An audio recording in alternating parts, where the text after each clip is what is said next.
बिस्मिल्लाहिर्रहमानिर्रहीम। स्टूडेंट्स, इससे पहले लेक्चर में हम एटॉमिक नंबर और मैथ्स नंबर की बात करके आ चुके हैं। अब हम जो है वो डिस्कस करेंगे distribution of electrons in shells. अभी हमारा टॉपिक क्या है students? Distribution of electrons in shells. Shells के अंदर जो है वो इलेक्ट्रॉन्स की डिस्ट्रीब्यूशन। अब we know that electrons revolve around the nucleus of an atom. ये तो स्टूडेंट्स आप लोगों को पता है कि इलेक्ट्रॉन्स कहाँ रिवॉल्व करते हैं, around the nucleus of the atom. ठीक है। The paths of movement of electrons around the nucleus are called shells. यानी कि जिन पाथ्स के ऊपर जो है वो इलेक्ट्रॉन्स मूव करते हैं उनको क्या कहते हैं? शेल्स कहते हैं। तो यहाँ से एक एमसीक्यू जनरेट हो सकता है। Electrons are distributed in different shells. और इलेक्ट्रॉन्स की डिस्ट्रीब्यूशन जो है वो क्या होती है? मुख्तलिफ शेल्स के अंदर होती है। Shells are also called as energy levels. तो शेल्स को क्या कहते हैं? एनर्जी लेवल्स भी बोलते हैं। These shells are labelled as. इनके लेबल जो है वो लेबलिंग कैसे करते हैं? सबसे पहले के है, फिर एल है, फिर एम है, फिर एन है, फिर ओ है, फिर पी है, फिर क्यू है। तो इस तरह जो है वो इसकी लेबलिंग होती है। के जो है वो बेसिकली क्या है? फर्स्ट शेल है। ठीक है, के क्या है? फर्स्ट शेल है। अब किसी भी शेल के अंदर इलेक्ट्रॉन्स की तादाद के मुताबिक उसके लिए ये फार्मूला है 2n²। n क्या है यहाँ पे स्टूडेंट्स? Number of shell. अब अगर हमें जो है वो फाइंड करने हों कि शेल के अंदर जो है वो कितने, ये देखें शेल नंबर ऑफ़ 1 वो के शेल है, और हम 2n² की जगह 2n² में n की जगह पे 1 को रिप्लेस करें तो हमारे पास 2 आता है। इसका मतलब ये है कि के शेल के अंदर जो इलेक्ट्रॉन्स आएंगे वो 2 आएंगे। फिर अगर के शेल नंबर 2 की बात की जाए तो वो एल शेल है। उसको क्या कहते हैं? एल शेल कहते हैं। और इस फार्मूले में हमने n की जगह पे 2 को रिप्लेस करना है, और इसको सिंप्लीफाई करें तो 8 आता है। इसका मतलब एल शेल के अंदर जो इलेक्ट्रॉन्स की तादाद है वो 8 है। फिर शेल नंबर 3 है एम शेल जिसको बोलते हैं, और एम शेल में हम n की जगह पे क्या रिप्लेस करेंगे? 3 को रिप्लेस करेंगे। सिंप्लीफाई करें तो ये 18 आता है। इसका मतलब ये हुआ कि जो हमारे पास शेल के अंदर तादाद है वो 18 है। अब यहाँ पे हमारे पास जो न्यूक्लियस होता है वो क्या होता है? बेसिकली पॉजिटिवली चार्ज होता है, क्योंकि इसके अंदर जो है वो क्या मौजूद होते हैं? प्रोटॉन होते हैं। ये इलेक्ट्रॉन्स हैं जो कि शेल्स के अंदर जो है वो मूव कर रहे होते हैं। ठीक है, जो किसके अंदर मूव कर रहे होते हैं? शेल्स। और शेल्स क्या हैं? सर्कल्स अराउंड दी न्यूक्लियस आप कह लें। वो पास हैं जिनके अंदर जो है वो इलेक्ट्रॉन्स मूव करते हैं। और इनको हमने ये कहा कि ये पहला शेल है, ये दूसरा शेल है, आगे सो ऑन, तीसरा, चौथा, पांचवा जो है वो इस तरह जो है वो शेल मूव करेंगे। इसी तरह पहले शेल को के कहते हैं, दूसरे को एल कहते हैं, और यही तरतीब के L M N and so on ये चलेगी। अब नेक्स्ट है atomic structure of the first 18 elements. पहले 18 एलिमेंट की जो है वो स्टूडेंट्स हमें एटॉमिक स्ट्रक्चर जो है वो यहाँ पे दी गई है। अब यहाँ पे देखें स्टूडेंट्स, ये हाइड्रोजन है हमारे पास। ठीक है, और हाइड्रोजन का सिंबल क्या होता है? H11 होता है। इसका मतलब ये है कि इसमें इसका जो एटॉमिक नंबर है वो 1 है, और मास नंबर क्या है? वो भी 1 है। इसके अंदर जो प्रोटॉन्स की तादाद है, ये जो एटॉमिक नंबर होता है ये इतने ही इसके अंदर प्रोटॉन्स होते हैं। ये जो नीचे वाला है ये प्रोटॉन जो है यहाँ पे यहाँ से आएंगे। ठीक है जी, और जितने प्रोटॉन होते हैं उतने ही इलेक्ट्रॉन होते हैं। इसका मतलब इसके अंदर अगर हम न्यूट्रॉन की बात करें तो वो 0 न्यूट्रॉन है। फिर ये हीलियम है। हीलियम जो है वो 2,4 होता है। क्या होता है? 2,4 होता है। इसका मतलब क्या है कि इसके अंदर जो है वो 2 प्रोटॉन हैं। कितने प्रोटॉन हैं? 2 प्रोटॉन हैं। न्यूट्रॉन कितने होंगे? न्यूट्रॉन 4 में से 2 को माइनस करें तो 2 आएंगे, और जितने प्रोटॉन होते हैं उतने ही इलेक्ट्रॉन्स होते हैं स्टूडेंट्स। तो इधर जो है वो हमारे पास ये 2 ही इसके इलेक्ट्रॉन आ जाएंगे। फिर लिथियम की बात करें तो लिथियम के अंदर ये नीचे 3 है, तो ये इसका एटॉमिक नंबर है। क्या है? Atomic number. एटॉमिक नंबर क्या होता है? Number of protons. तो इसमें प्रोटॉन्स कितने हैं? 3 हैं, और जितने प्रोटॉन्स होते हैं उतने ही स्टूडेंट्स क्या होते हैं? इलेक्ट्रॉन्स होते हैं, उतने ही इलेक्ट्रॉन्स होते हैं। न्यूट्रॉन क्या होता है? ये मैथ नंबर और एटॉमिक नंबर का डिफरेंस होता है, यानी कि 7 में से 3 को माइनस करें तो जो आंसर आएगा वो नंबर ऑफ़ न्यूट्रॉन्स हैं, और वो आंसर कितना है? 4। तो इसमें न्यूट्रॉन्स जो हैं वो क्या हो जाएंगे? 4 हो जाएंगे। इसी तरह नेक्स्ट हमारे पास ये बेरिलियम है, ठीक है। बेरिलियम में जो है ये 4 9 दिया गया है, यानी कि इसमें 4 इलेक्ट्रॉन हैं, 4 ही प्रोटॉन है और 5 जो है वो न्यूट्रॉन हैं, ठीक है। और शेल्स में इलेक्ट्रॉन्स की डिवीजन ये है कि सबसे पहले जो है वो शेल में 2 इलेक्ट्रॉन्स आते हैं, और दूसरे में जो है वो क्या आएंगे? 8 इलेक्ट्रॉन्स आएंगे, ठीक है। दूसरे शेल में कितने आएंगे? 8 इलेक्ट्रॉन्स आएंगे। तो अब जैसे कार्बन 612 है, तो 6 इसके अंदर जो है वो क्या हैं? प्रोटॉन्स हैं, और 6 ही इसके अंदर इलेक्ट्रॉन्स हैं। न्यूट्रॉन की बात करें तो न्यूट्रॉन में हमने डिफरेंस लेना है, तो 12 में से 6 को माइनस करें तो वो भी 6 आता है, तो न्यूट्रॉन भी इसके अंदर 6 ही हैं। तो इस तरह स्टूडेंट्स आप लोगों ने इसकी क्या कर लेनी है? इलेक्ट्रॉनिक कॉन्फ़िगरेशन जो है वो उसको जो है वो समझ लेना है। अब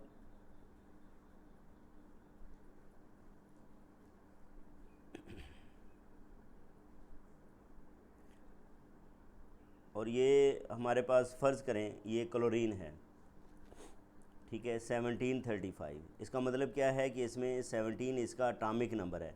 एटॉमिक नंबर किसके इक्वल होता है? नंबर ऑफ़ प्रोटॉन्स के इक्वल होता है। जिसमें प्रोटॉन की तादाद कितनी है? 17 है। तो इसके अंदर इलेक्ट्रॉन्स की तादाद भी 17 है, ठीक है। के शेल में कितने इलेक्ट्रॉन्स आते हैं स्टूडेंट्स? 2। एल में जो है वो हमारे पास कितने आएंगे? 8 आएंगे। ये हमारे पास 8 आ गए। इसके बाद जो बाकी बचेंगे वो उसके अगले शेल में जो है वो चले जाएंगे, और बाकी 7 जो है वो नेक्स्ट शेल में हैं। तो इस तरह ये इसकी इलेक्ट्रॉनिक कॉन्फ़िगरेशन आ जाएगी। अच्छा स्टूडेंट्स, यहाँ पे ये बताया गया है कि why do atoms combine? Atom combine क्यों करते हैं? Atoms combine with other atoms but they stop reacting with other atoms.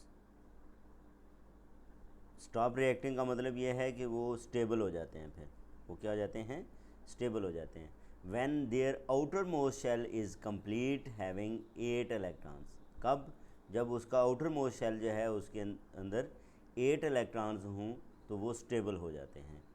और they have only one shell K shell with 2 electrons. यानी कि स्टेबल एटम जो है वो 2 सूरतों में होता है। अगर उसके एक ही शेल है तो उसके अंदर 2 इलेक्ट्रॉन हों, और अगर जो है वो एक से ज़्यादा शेल्स हैं तो आखिरी शेल के अंदर 8 इलेक्ट्रॉन्स हों तो वो स्टेबल हो जाता है। उसे मज़ीद किसी इलेक्ट्रॉन की कोई ज़रूरत नहीं होती, ना वो आयनिक बॉन्ड बनाता है ना कोवलेंट बॉन्ड बनाता है, ठीक है, क्योंकि वो स्टेबल है। For this purpose an atom can lose, gain और शेयर। एटम क्या कर सकता है? लूज़ कर सकता है, गेन कर सकता है, शेयर कर सकता है its electrons with other atoms. 2 hydrogen atoms combine to form a hydrogen molecule by sharing electrons. जैसे ये एग्जांपल है कि 2 हाइड्रोजन एटम्स जो हैं वो हमारे पास मौजूद हैं, ये दोनों आपस में मिलते हैं, एक हाइड्रोजन ये है, एक हाइड्रोजन ये है। ये क्या करते हैं? इसका भी एक इलेक्ट्रॉन है और इसका भी एक इलेक्ट्रॉन है, तो दोनों क्या कर लेते हैं? आपस में शेयर कर लेते हैं। शेयर करने से क्या होता है? H2 मॉलिक्यूल बनता है, और ये एक स्टेबल है, ठीक है। इसी तरह नेक्स्ट हमारे पास जो टॉपिक है वो है वैलेंसी एंड आयंस। वो क्या है?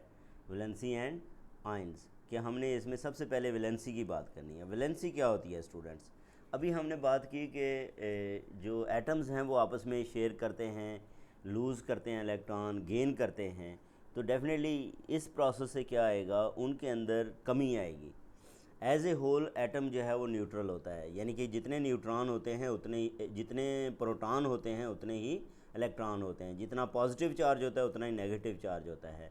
लेकिन जब वो कोई इलेक्ट्रॉन देंगे या इलेक्ट्रॉन जो है वो रिसीव करेंगे तो उनके ऊपर जो है उनकी तादाद जो है प्रोटॉन की तादाद इंक्रीज़ हो जाएगी या डिक्रीज़ हो जाएगी, या इलेक्ट्रॉन की तादाद इंक्रीज़ हो जाएगी या डिक्रीज़ हो जाएगी। तो इस तरह the valency is the capacity of an atom to combine with other atom. ये बेसिकली वैलेंसी क्या होती है, दूसरे एटम के साथ मिलने की सलाहियत होती है। मसलन valency can also be defined as follows: the number of electrons that an atom wants to lose, gain और share is called its valency. यानी कि वो जो नंबर ऑफ़ इलेक्ट्रॉन्स हैं जो कोई एटम लूज़ करना चाहता है, गेन करना चाहता है या शेयर करना चाहता है, वो इसकी बेसिकली क्या होती है, वैलेंसी होती है। फॉर एग्ज़ाम्पल सोडियम एटम है। अब सोडियम एटम जो है ये क्या करता है, एक इलेक्ट्रॉन लूज़ करता है, तो इसका मतलब इसकी वैलेंसी एक है। फ्लोरीन एटम है, फ्लोरीन एटम एक इलेक्ट्रॉन गेन करता है, हासिल करता है, तो इसकी वैलेंसी जो है वो 1 है। Hydrogen atom shares 1 electron, hydrogen atom एक इलेक्ट्रॉन शेयर करता है, तो इसकी वैलेंसी जो है वो 1 है। इसी तरह कॉपर है, मैग्नीशियम है, ऑक्सीजन है, ETC हैव वैलेंसी 2, इनकी वैलेंसीज 2 होती हैं। इसी तरह valency of aluminium and nitrogen वो क्या है, वो 3 है। वैलेंसी ऑफ कार्बन एटम जो है वो क्या है, वो 4 है। तो ये मुख्तलिफ जो है वो वैलेंसीज़ हैं इनकी। इसके बाद अगर बात करें तो हमारे पास आयन क्या होता है, एन एटम विद पॉजिटिव और negative charge is called an ion. अब ये देखें, सबसे पहले हमने ऊपर वैलेंसी की बात की, तो वैलेंसी में क्या आता है कि अब इलेक्ट्रॉन वो एटम लूज़ भी करेगा, गेन भी करेगा, तो किसी के ऊपर पॉजिटिव चार्ज आ जाएगा, किसी के ऊपर नेगेटिव चार्ज आ जाएगा। तो उस सूरत में हमारे पास आगे मज़ीद फिर डिवीज़न होगी। वही ये कह रहा है कि एन एटम विद पॉजिटिव और negative charge is called an ion, यानी कि उसके ऊपर जो है वो पॉजिटिव चार्ज हो या नेगेटिव हो, दोनों सूरतों में उसको आयन कहते हैं। मसलन ये सोडियम आयन है, Na पॉजिटिव, क्लोराइड आयन है, Cl नेगेटिव, ऑक्साइड आयन है, O2 नेगेटिव, कॉपर आयन है, copper 2 positive. When an atom releases its 1 और more electrons from the outermost shell, the number of protons more than that of electrons. ठीक है, definitely पहले electrons और protons आपस में बराबर थे, लेकिन एक इलेक्ट्रॉन रिलीज़ हो जाएगा तो प्रोटॉन की तादाद बढ़ जाएगी। ठीक है ना, it becomes a positive ion, तो इसका मतलब उसके ऊपर कौन सा आयन आ जाएगा, पॉजिटिव आयन आ जाएगा। और पॉजिटिव आयन को स्टूडेंट्स क्या कहते हैं, कैटाइन कहते हैं। क्या कहते हैं, कैटाइन कहते हैं। व्हेन एन एटम अब्जॉर्ब्स 1 और more electrons in its outermost shell, the number of electrons increases, तो नंबर ऑफ इलेक्ट्रॉन्स क्या हो जाता है, इंक्रीज़ हो जाते हैं। और जब नंबर ऑफ़ इलेक्ट्रॉन्स इंक्रीज़ होने का मतलब ये है नेगेटिव आयन इंक्रीज़ हो जाता है। नेगेटिव आयन का मतलब ये है कि एन आयन जो है वो उसके वो प्रेजेंट होता है।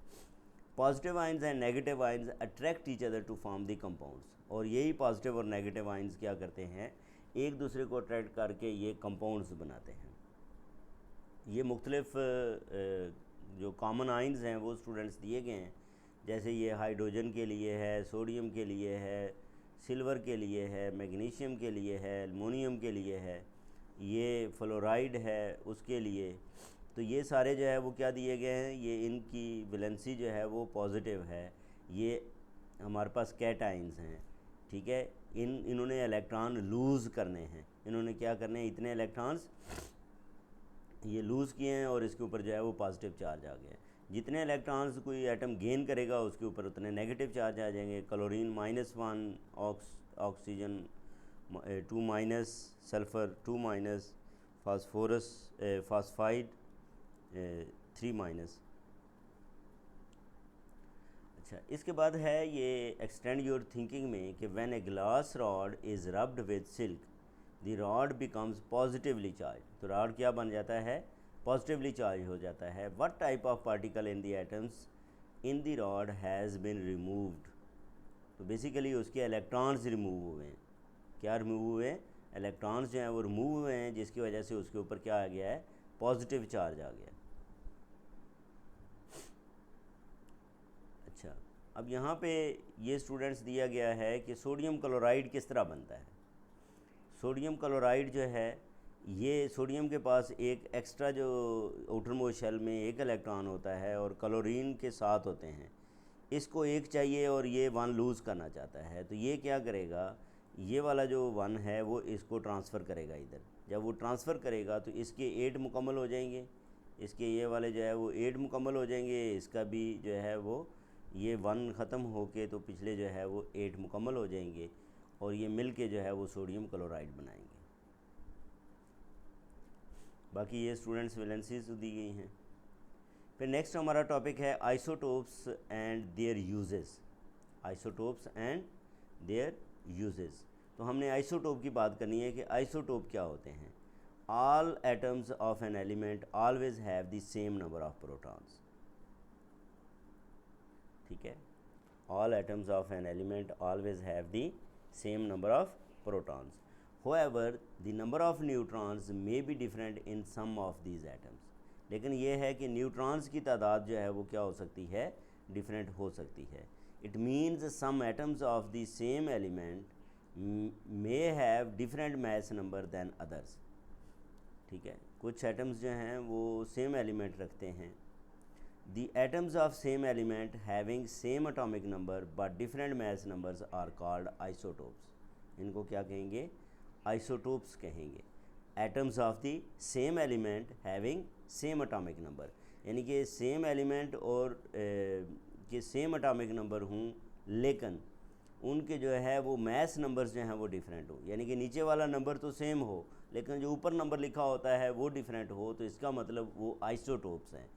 ठीक है, एलिमेंट एक ही है लेकिन उसमें न्यूट्रॉन्स की तादाद डिफरेंट होने की वजह से उसके वो आइसोटोप्स हैं।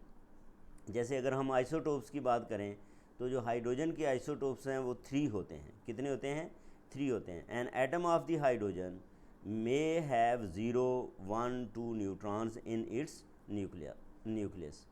जैसे प्रोटियम है, प्रोटियम को ये 1H1 से रिप्रेजेंट करते हैं, ड्यूटियम को 1H2 से रिप्रेजेंट करते हैं, ट्रीटियम को 1H3 से रिप्रेजेंट करते हैं। इसका मतलब ये है कि ये देखो ये जो 1 है, ये 1 है, ये 1 है, तो एटॉमिक नंबर्स जो हैं वो इनके सेम हैं, लेकिन ये है कि मैस नंबर जो है वो डिफरेंट हैं। ये 1 है, ये 2 है, ये 3 है, और मैस नंबर डिफरेंट होने का मतलब ये है कि इनमें न्यूट्रॉन्स की तादाद जो है वो डिफरेंट है। इसी तरह कार्बन के भी 3 आइसोटोप्स हैं। जिस तरह ये 6C12 है, 6C13 है, 6C14 है, तो ये इसके जो है वो आइसोटोप्स हैं। और आइसोटोप्स बहुत ज़्यादा इम्पॉर्टेंट है, क्यों कि ये मुख्तलिफ हमारे जो है वो काम आते हैं। जैसे ये कार्बन 14 है, ठीक है, क्या है, कार्बन 14 है, तो ये किसके लिए यूज़ होता है, to calculate the age of plants. इसी तरह नाइट्रोजन 15 है, ये किसके लिए यूज़ होता है, to study the effects of nitrogenous fertilizers in plants. इसी तरह सोडियम 24 है, is use to study the circulation of blood. ये इस तरह जो है वो बाकी भी हैं जो मुख्तलिफ जो है वो यूजेस के साथ हैं। तो isotopes are very very important. इसके बाद जो नेक्स्ट टॉपिक है students, molecules and chemical formulae, तो ये हम इंशाल्लाह नेक्स्ट लेक्चर के अंदर डिस्कस करेंगे। अब हम जो टॉपिक पढ़ा है इससे रिलेटेड जितने भी MCQs बनते हैं उनको जो है वो डिस्कस करते हैं। अब स्टूडेंट्स अभी हमने टॉपिक्स जो है वो डिस्कस किए, तो उससे रिलेटेड अब ये हमारे पास MCQs हैं। 42 MCQs इससे पहले हो चुके हैं, अब 43 है।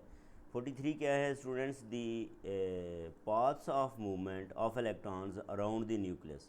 न्यूक्लियस के गिर्द जो पाथ्स होते हैं इलेक्ट्रॉन्स की मूवमेंट के लिए, उनको क्या कहते हैं, क्या उनको शेल्स कहते हैं, एंट्री लेवल्स कहते हैं, both A and B, none of these. तो ये बेसिकली जो है वो दोनों नाम चलते हैं, शेल्स भी कहते हैं और एंट्री लेवल्स भी कहते हैं। तो C option is the correct one. फिर 44 है students, the formula for calculating the number of electrons. क्या, calculating the number of electrons in a shell. एक शेल के अंदर हमें इलेक्ट्रॉन्स को कैलकुलेट करना है कि शेल के अंदर इलेक्ट्रॉन्स की कितनी तादाद है। तो where n is the number of shell, तो वो फार्मूला जो है वो स्टूडेंट्स क्या होगा, क्या वो n से हम कैलकुलेट करते हैं, n स्क्वायर से कैलकुलेट करते हैं, 2n स्क्वायर से कैलकुलेट करते हैं, या इसमें से कोई भी नहीं है, तो ये 2n स्क्वायर से जो है वो कैलकुलेट होता है। किससे कैलकुलेट होता है, 2n² से कैलकुलेट होता है। तो C option is the correct one. फिर ये स्टूडेंट्स 45 है। 45 MCQ क्या है, the maximum number of electrons in K shell. K shell के अंदर जो मैक्सिमम नंबर ऑफ इलेक्ट्रॉन्स हैं वो कितने आते हैं। सबसे पहले हमने ये देखना है कि के शेल कौन सा है। पहला शेल जो है वो के शेल है, तो n की जगह पे 1 को रिप्लेस करेंगे तो हमारे पास ये 2 ऑप्शन जो है वो दुरुस्त आएगी, तो A is the correct one. फिर maximum number of electrons in L shell. L जो है वो सेकंड शेल बनता है, और एन की जगह पे जब हम जो है वो 2 को रिप्लेस करते हैं तो 2 का स्क्वायर कितना होगा, 4, और उससे पहले 2 मल्टीप्लाई भी हो रहा है तो 4 2 ज़ार 8, तो B option is the correct one. इसमें कौन सी ऑप्शन दुरुस्त है, बी ऑप्शन जो है वो दुरुस्त है। 47 ये है कि maximum number of electrons in M shell. M shell के अंदर जो मैक्सिमम नंबर ऑफ़ इलेक्ट्रॉन्स हैं वो कितने होंगे, तो एम शेल थर्ड शेल है, और थर्ड शेल के अंदर जो है वो n3 हो गया। 3 का स्क्वायर कितना होता है स्टूडेंट्स, 9, 9 को 2 से मल्टीप्लाई करें तो 8। तो इस तरह जो हमारे पास ऑप्शन है वो C option, that is the correct one. फिर ये है कि the capacity of an atom to combine with other atom. Capacity of an atom to combine with other atom, एक एटम की दूसरे एटम के साथ जो मिलने की सलाहियत है उसको स्टूडेंट्स क्या कहते हैं। क्या उसको वैलेंसी बोलते हैं, क्या वो एनाइन होता है या आयन होता है, या इसमें से कोई भी नहीं है। तो ये स्टूडेंट्स वैलेंसी होती है। A option is the correct one. क्या होती है, ये वैलेंसी होती है, तो ए ऑप्शन जो है वो इसकी करेक्ट है। फिर हमारे पास है 49। 49 में क्या है, the number of electrons that an atom wants to lose और गेन और शेयर, यानी कि वो लूज़ करना चाहता है, गेन करना चाहता है या शेयर करना चाहता है जितने इलेक्ट्रॉन्स, वो बेसिकली उसकी ये भी वैलेंसी की ही डेफिनेशन है। तो option A is the correct one. फिर ये 50 है स्टूडेंट्स। 50 में क्या है, the number of electrons that an atom wants to lose gain और शेयर इज़ कॉल्ड। तो ये स्टूडेंट्स रिपीट हो गया क्वेश्चन। क्वेश्चन नंबर जो 50 है, ए ऑप्शन इसकी करेक्ट है। अब 51, द वैलेंसी ऑफ सोडियम। अब सोडियम की जो वैलेंसी है वो क्या है। अब हम ये देखेंगे कि सोडियम के आउटर मोस्ट शेल में कितने इलेक्ट्रॉन्स हैं। अगर तो इलेक्ट्रॉन्स 4 से कम हैं तो ये इलेक्ट्रॉन देगा, और अगर 4 से ज़्यादा है तो ये इलेक्ट्रॉन लेगा, ताकि इसके आउटर मोस्ट शेल में इलेक्ट्रॉन की तादाद पूरी हो जाए। अब सोडियम को अगर देखें तो सोडियम के आउटर मोस्ट शेल में एक इलेक्ट्रॉन आता है, तो इसका मतलब ये एक इलेक्ट्रॉन जो है वो क्या करेगा, लूज़ करेगा। तो A option is the correct one. इसमें कौन सी ऑप्शन दुरुस्त है, ये वाली जो ए ऑप्शन है that is the correct one. फिर है वैलेंसी ऑफ ऑक्सीजन जो है, ये 2 इलेक्ट्रॉन जो है वो दे सकती है ऑक्सीजन, तो इसलिए इसके जो वैलेंसी है वो 2 होगी, तो B option is the correct one. फिर नाइट्रोजन है स्टूडेंट्स। नाइट्रोजन जो है वो 3 इलेक्ट्रॉन्स जो हैं वो दे सकती है, तो इसकी वैलेंसी जो है वो क्या होगी, 3 होगी। कार्बन की वैलेंसी स्टूडेंट्स क्या होगी, इसके आउटर मोस्ट शेल में 4 इलेक्ट्रॉन हैं, तो ये कोवलेंट बॉन्ड बना सकते हैं चारों इलेक्ट्रॉन के साथ। तो इसका मतलब यह है कि इसको 4 इलेक्ट्रॉन या तो इसने ट्रांसफ़र करने हैं या 4 इलेक्ट्रॉन गेन करने हैं, तो इसकी वैलेंसी जो है वो क्या होती है, 4 होती है। तो 4 जो है वो हमारे पास ऑप्शन डी है, तो D option is the correct one. D option जो है वो क्या है, करेक्ट है। फिर 55 है, the an atom with positive और negative charge is called. Atom positive या नेगेटिव चार्ज के साथ हो तो उसको आयन बोलते हैं, या रेडिकल कहते हैं, या वैलेंसी बोलते हैं, या इसमें से कोई भी नहीं है। तो ये स्टूडेंट्स क्या होते हैं, आयन होते हैं। ये क्या होते हैं, आयन होते हैं। तो A option is the correct one. फिर 56 है, when an atom releases its 1 और more electrons from the outer most shell, the number of protons more than that of electrons, it becomes. ठीक है, ये क्या बन जाता है फिर, यानी कि नंबर ऑफ़ प्रोटॉन्स जो हैं वो नंबर ऑफ़ इलेक्ट्रॉन से अगर ज़्यादा हों तो उसके ऊपर कौन सा चार्ज आता है, उसके ऊपर पॉजिटिव आयन आ जाता है। क्या आ जाता है, उसके ऊपर पॉजिटिव आयन आ जाता है। अब पॉजिटिव आयन का मतलब क्या है, वो कैटाइन है। पॉजिटिव आयन को ये भी हमने पढ़ा था कैटाइन है, तो इसका मतलब जो दोनों ऑप्शंस हैं ये दुरुस्त हैं, पॉजिटिव आयन और कैटाइन। कैटाइन को भी पॉजिटिव आयन ही कहते हैं, तो C option is the correct one. इसके बाद है कि when an atom observes, observe का मतलब होता है जज़ब करना, तो when an atom observes one और more electrons in an outer most shell the number of electrons increases, तो इलेक्ट्रॉन्स की तादाद बढ़ जाती है। इट बिकम्स, तो ये क्या हो जाती है, positive ion, cation, both A and B, none of these. ठीक है, तो इसमें से हमारे पास जो डी ऑप्शन है that is the correct one, कि इसमें से कोई भी नहीं है। ठीक है जी, इसमें से कोई भी नहीं है, क्योंकि ये एन आइन आता है या नेगेटिव आइन आता है, इसलिए इसको नन जो है वो लिखा है। अच्छा, अब ये देखें, the ion of A L, aluminium, A L का मतलब एल्युमिनियम, एल्युमिनियम का जो आयन है वो क्या होगा, ए एल के ऊपर 1 पॉजिटिव आएगा, ए एल के ऊपर जो है वो 2 पॉजिटिव आएगा, ए एल के ऊपर 3 पॉजिटिव आएगा।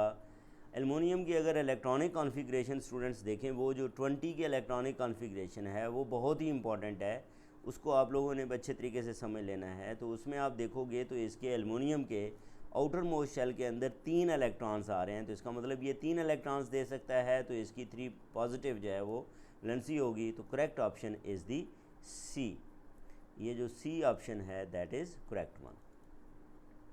फिर आयन ऑफ सोडियम, सोडियम का आयन क्या होता है, सोडियम के आउटर मोस्ट शेल में स्टूडेंट्स 1 इलेक्ट्रॉन होता है, तो ये 1 इलेक्ट्रॉन जो है वो दे सकता है, तो इस तरह जो इसकी ऑप्शन ए है दैट इज़ करेक्ट वन। फिर मैग्नीशियम स्टूडेंट्स 2 इलेक्ट्रॉन्स दे सकता है, तो इसका मतलब इसके जो ऑप्शन बी है that is the correct one. फिर आयन ऑफ ऑक्सीजन, ऑक्सीजन का आयन कितना होता है, ऑक्सीजन का आयन जो है वो स्टूडेंट्स O2 माइनस होता है, तो B option is the correct one. When a glass rod is rubbed with silk the rod becomes, वो क्या होता है, क्या वो पॉजिटिवली चार्ज हो जाता है, नेगेटिवली चार्ज हो जाता है, न्यूट्रल रहता है, या इसमें से कोई भी नहीं है। यानी कि जब ग्लास को रब किया जाता है सिल्क के साथ तो वो पॉजिटिवली चार्ज हो जाता है। उसकी वजह क्या है, वो हमने आर्टिकल में भी पढ़ा कि रब करने से इलेक्ट्रॉन लूज़ होते हैं, जब इलेक्ट्रॉन लूज़ होंगे, कम होंगे, तो ऑटोमेटिकली जो है वो प्रोटॉन की तादाद इंक्रीज़ हो जाएगी, और प्रोटॉन की तादाद इंक्रीज़ होने का मतलब क्या है कि वो उसका पॉजिटिवली चार्ज हो जाएगा। फिर 63 है कि which shows the number of electron released. ठीक है, यहाँ पे एल भी है, रिलीज्ड, RELEASED, ये रिलीज्ड है, तो क्या कौन सा जो है वो शो करता है कि रिलीज्ड। अच्छा, ये देखें, जिसके ऊपर जो हमारे पास पॉजिटिव चार्ज आता है उसमें इलेक्ट्रॉन रिलीज़ होते हैं, जिस पे नेगेटिव चार्ज आता है उसमें इलेक्ट्रॉन ऑब्जर्व होते हैं। उसकी वजह यह है कि जब इलेक्ट्रॉन रिलीज़ होता है तो प्रोटॉन की तादाद इंक्रीज़ हो जाती है, जितनी प्रोटॉन्स वहाँ पे फिर बैलेंस में ज़्यादा रहते हैं उतने पॉजिटिव चार्ज उसके ऊपर आ जाते हैं। और इसी तरह जब कोई इलेक्ट्रॉन लेता है तो उसके ऊपर इलेक्ट्रॉन की तादाद बढ़ जाती है, नेगेटिव चार्ज की तादाद बढ़ जाती है, तो वो नेगेटिव से रिप्रेजेंट होता है। बहरहाल ये हमारे पास, ये देखें, ये जो दोनों हैं इसके ऊपर भी पॉजिटिव चार्ज है और इसके ऊपर भी पॉजिटिव है, इसका मतलब ये जो डी ऑप्शन है that is the correct one, कि ये हमारे पास जो नंबर ऑफ़ इलेक्ट्रॉन्स हैं ये इसमें रिलीज़ करते हैं। Gained, which shows the number of electrons gained, तो डेफिनेटली ये जो हमारे पास बी ऑप्शन है इसके अंदर क्या शो होता है कि नंबर ऑफ़ इलेक्ट्रॉन्स जो हैं वो क्या हुए हैं, गेन हुए हैं, तो B option is the correct one. फिर 65 है, the atoms of the same element having same atomic number but different mass numbers are called, यानी कि वो एटम्स जिनके एटॉमिक नंबर सेम हों लेकिन मास नंबर डिफरेंट हों उनको स्टूडेंट्स क्या कहते हैं, उनको क्या मॉलिक्यूल्स बोलते हैं, आइसोटोप्स कहते हैं, रेडिकल्स कहते हैं, या इसमें से कोई भी नहीं है। तो ये आर्टिकल में स्टूडेंट्स बात हुई थी कि इनको क्या कहते हैं, आइसोटोप्स कहते हैं। ये क्या हैं, आइसोटोप्स हैं।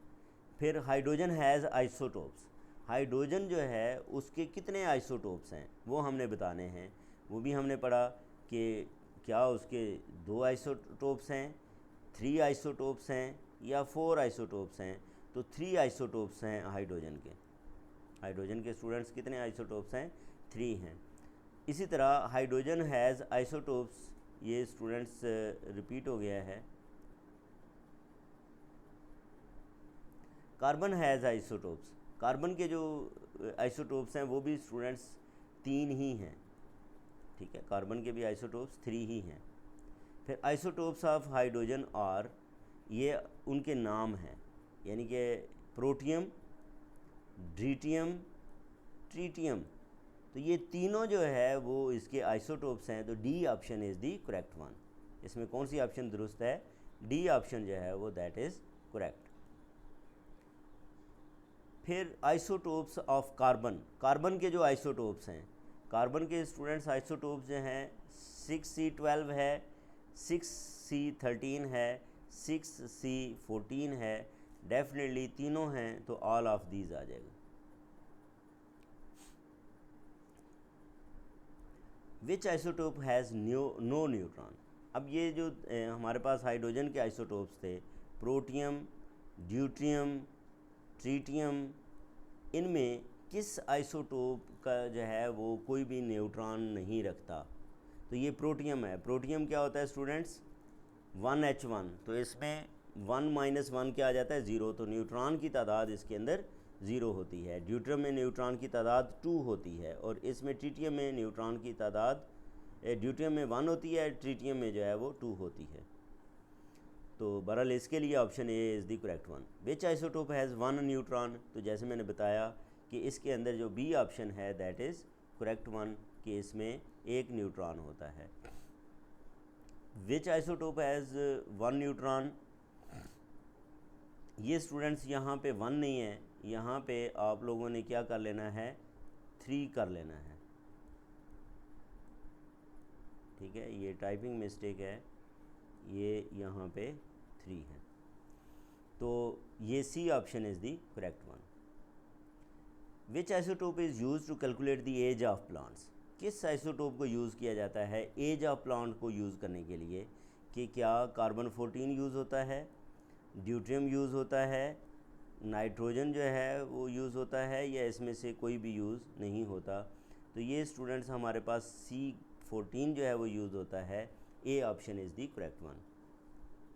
फिर 75 है, which isotope is use to study the effects of nitrogenous fertilizers in plants. तो इसके लिए जो है वो कौन सा जो है वो स्टूडेंट्स यूज़ होता है? नाइट्रोजन 15। कौन सा यूज़ होता है? नाइट्रोजन 15। तो C option is the correct one.